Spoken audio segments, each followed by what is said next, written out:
Objection to order. The clerk will designate. Amendment number 29, offered by Mr. Maloney. Mr. Maloney is recognized to explain his amendment. Thank you, Mr. Chairman. I can be very brief. I appreciate you working with me on several critical components of this bill, including legislation I authored with my colleague, Mr. Faso from New York, which will help ensure the safety of children in air travel. I recognize that there are a bunch of amendments to go, so let me get to the point. My amendment is a very simple one.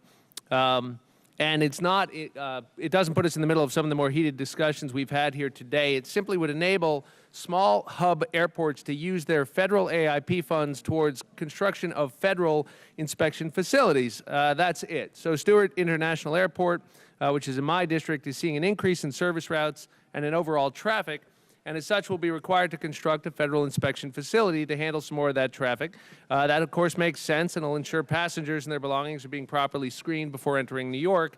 It'll improve safety and ensure the farms in the Hudson Valley are protected from any pests or invasive species and the rest.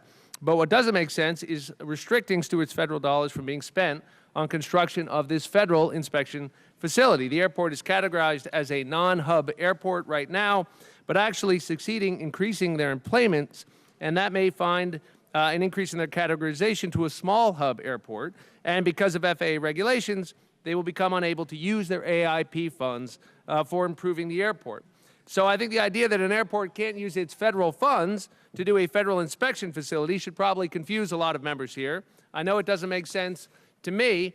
The amendment won't increase the cost of the bill in any way, but will simply correct this issue and ensure that the folks I represent in the Hudson Valley will continue to see Stewart Airport grow, create jobs, and increase the economic activity in the region. And who can be against that, really? And so, with the enthusiastic support of my colleague, Mr. Lowenthal, who is so enamored of my remarks, can hardly contain his enthusiasm, it's my hope that we can count on each of you to support the amendment. I yield back.